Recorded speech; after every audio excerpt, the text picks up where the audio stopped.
unboxing paket buku tentang leadership itu seni. Ini baru datang banget tadi, ini hari Jumat, tanggal 20 Juni 2025. Ini bukunya paketnya datang dari JNT Express. Dan informasi kali ini aku akan dibantu oleh Bun Dimana. Ini saya pesen dari Amtil ya.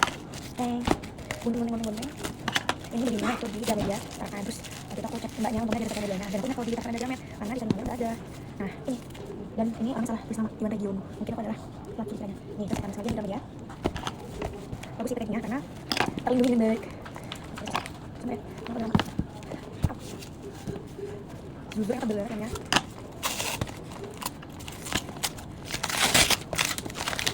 Sudah. Ini bukunya judulnya Art of Leadership. Memimpin itu ada seninya. Ini bukunya penerbitnya dari Salsabila. Jadi unboxing ini aku mau buka dulu, terus baca. Nanti kalau udah aku baca, bakal aku review lagi sini apa, terus abis itu makanan yang bisa diambil dari buku ini. Oke, sekian video unboxing kali ini. Kapannya merah menyala. Oke, terima kasih. Sampai ketemu di next video. Bye.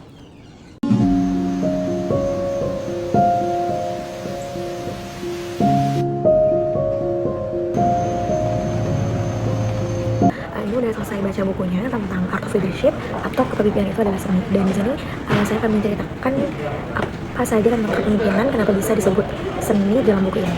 Jadi alasannya kenapa di sini kepemimpinan itu disebut seni, padahal seni ini biasanya kita kenal dengan gambar visual yang bisa kita lihat seperti kemampuan orang ini bermain musik, kemampuan dia berpuisi, dan berbagai macam yang biasanya kita lihat dari teater, dari TV atau film gitu. Nah, kenapa di sini juga kepemimpinan ini disebut seni gitu? Nah, jadi dalam buku ini kenapa bisa kepemimpinan ini disebut seni? Yaitu bukan seni yang seperti, tapi bagaimana kemampuan dari seorang pemimpin atau leader ini mengkomunikasikan, mengekspresikan dirinya, dan juga memahami apa yang ada di sekitar dia atau apa yang dipimpin. Jadi di sini pemimpin itu bukan hanya sekadar menyuruh atau mendikte buahnya untuk melakukan sesuatu, tapi juga bagaimana beliau ini bisa mengkomunikasikan perintah secara lugas, tapi juga bisa mencontohkan apa yang beliau komunikasikan. Makanya di sini disebut dengan seni, karena ada bagaimana kemampuan seseorang bisa mengekspresikan dirinya, bukan hanya berkomunikasi. Nah, lalu di buku ini juga ada yang menjelaskan nih bagaimana sih contoh pemimpin yang ideal dan juga bagaimana pemimpin yang tidak, dan bagaimana pemimpin yang memiliki seni kepemimpinan dan juga bagaimana pemimpin yang tidak memiliki seni kepemimpinan. Nah, untuk pemimpin yang tidak ideal atau tidak memiliki seni, itu yang pertama itu adalah pemimpin yang hanya memerintah, di mana beliau ini hanya bisa mendikte atau menyuruh bawahannya, tapi tidak sama sekali memberikan contoh bagaimana pekerjaan atau arahan yang baik sesuai dengan apa yang beliau katakan tadi. Nah, yang kedua itu adalah hanya mengambil keputusan secara sepihak atau tanpa mengajak diskusi bawahannya. Jadi dalam pengambilan keputusan ini, seorang pemimpin ini tidak mengajak bawahannya berdiskusi, tidak mengajak meeting, tidak mengajak rapat, tidak menanyakan bagaimana kondisi retail pelanggan atau nasabah kita secara nyata, tapi dia langsung aja nih, oh minggu depan kamu ini ya, minggu depan kamu itu ya, tanpa melihat kondisi dari pelanggan kita langsung yang mana itu diketahui oleh karyawan-karyawan yang ada di bawah kita. Nah, jadi pemimpin seperti ini juga tidak memiliki seni karena beliau tidak pernah mengajak diskusi bawahannya. Nah, yang ketiga itu adalah tidak memberikan kepercayaan, di mana dengan memberikan kepercayaan ini adalah pemimpin ini tidak meletakkan kepercayaan bahwa karyawannya ini atau bawahannya ini bisa untuk melakukan arahan itu.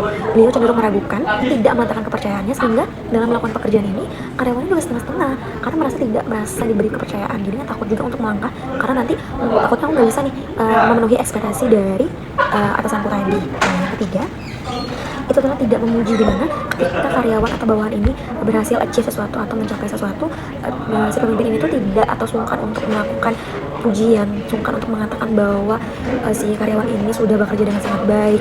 Jadi beliau kayak, oh ya udah kamu berhasil tercapai, ya udah kan tugas kamu, tapi tanpa adanya pujian. Jadi juga si karyawan ini cenderung tidak merasakan hal positif dari si bos ini karena kurangnya pujian tadi. Nah, yang kelima adalah itu tidak terbuka, di mana si pemimpin ini kurang terbuka atas kondisi-kondisi perusahaan yang sebenarnya yang diketahui oleh pimpinan, karena ada beberapa hal yang sebenarnya karyawan ini juga perlu ketahui. Jadi beliau atau karyawan ini bisa tahu nih kira-kira tindakan mereka, apa yang mereka lakukan ini sudah benar apa belum sesuai dengan apa yang bos ketahui. Nah, jadi ini juga penting karena keterbukaan antara atas dan bawahan ini, sebagaimana ini perusahaan bisa berjalan dengan baik karena tidak adanya kerahasiaan antara pimpinan dan juga bawahan, sehingga ini terjalin sinergi yang berkualitas dan juga mungkin kedepannya akan bisa berkelanjutan untuk si perusahaan ini. Yang kemudian itu adalah pemimpin yang tidak visioner, di mana pemimpin ini tidak memiliki pandangan akan dibawa kemana nih perusahaan ini, minggu depan kita mau melakukan apa, minggu depan kita mau mencapai apa, itu nggak ada. Jadi cenderung ya udah let it flow aja, jalanin aja pekerjaan sebagaimana mestinya tanpa adanya visi yang ditentukan sebelumnya. Jadinya cenderung perusahaan ini jalan di tempat, jadinya nggak ada hal satu yang ingin dituju dengan karyawan. Jadinya juga bingung nih karyawannya, kita mau ngapain, sedangkan kita nggak ada dikasih tahu mesti minggu depan kita mau mencapai apa, itu nggak ada. Nah, jadi penting juga untuk punya jiwa pemimpin yang visioner. Nah, jadi tadi kan udah contoh gimana buku ini menjelaskan tentang pemimpin yang tidak memiliki seni kepemimpinan. Nah, sekarang buku ini juga menjelaskan nih tentang gimana pemimpin yang memiliki jiwa atau seni kepemimpinan. Nah, itu yang pertama, kita kan pemimpin yang motivator, di mana beliau ini bisa memberikan dorongan-dorongan atau memberikan kalimat-kalimat motivasi untuk bawahan atau karyawannya, di mana jadinya si karyawan ini merasa bahwa bos ini bisa memberikan dukungan untuk mereka secara full dalam melakukan pekerjaan. Jadinya juga lebih semangat untuk menjalani hari-hari mencapai target si perusahaan ini. Nah, yang kedua, itu adalah komunikator, di mana pemimpin ini seorang komunikator yang bisa berkomunikasi dengan baik dengan bawahannya secara manusiawi, bukan kayak pemerintah yang marah-marah, tapi yang bisa berkomunikasi dengan baik, menyampaikan dengan baik apa maksud dan tujuannya. Jadinya dalam menerima arahan tersebut pun si bawahan ini juga mudah gitu. Nah, kemudian yang ketiga adalah memberi kepercayaan, di mana dalam memberikan tugas atau tanggung jawab maaf, ini si bos ini memberikan kepercayaan yang penuh kepada bawahnya, sehingga bawahan ini menjalani pekerjaannya itu dengan percaya diri, karena merasa bosnya, oh bos aku yakin kok kalau aku bisa achieve target ini dalam minggu ini, aku pasti bisa karena bosku pun mempercayai aku. Jadinya tidak ada keraguan dalam diri si karyawan, sehingga ini juga mendukung kinerja dari si karyawan itu sendiri yang nantinya akan berimpact untuk perusahaan. Nah, yang keempat itu adalah penanggung jawab, di mana pemimpin ketika ada kesalahan-kesalahan yang dilakukan oleh bawahannya atau oleh tim yang beliau pimpin, ini beliau tidak hanya menyalahkan tapi ikut bertanggung jawab atas kesalahan itu, ikut menjadikan kesalahan itu menjadi bagian yang seharusnya beliau bisa cegah. Jadinya di sini akan bersama-sama mencari solusi, tidak hanya cuci tangan atau lari dari sebuah masalah.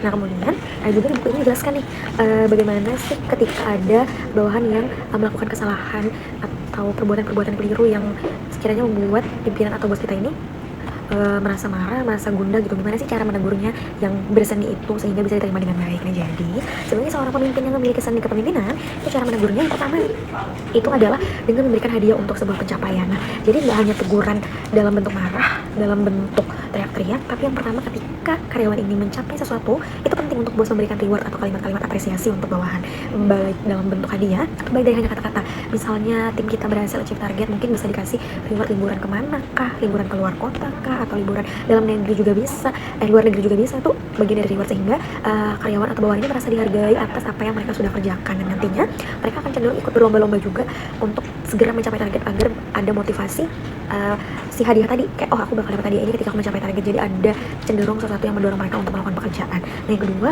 ketika ada kesalahan itu komunikasikan atau sampaikan dengan baik, jangan marah-marah, jangan teriak-teriak, tapi ajaklah si karyawan ini untuk masuk ke dalam ruangan beliau, berikan apa salahnya, apa kekeliruannya, arahkan beliau atau karyawan ini lebih baik, apa yang harus mereka kerjakan, apa yang tidak boleh, apa yang boleh.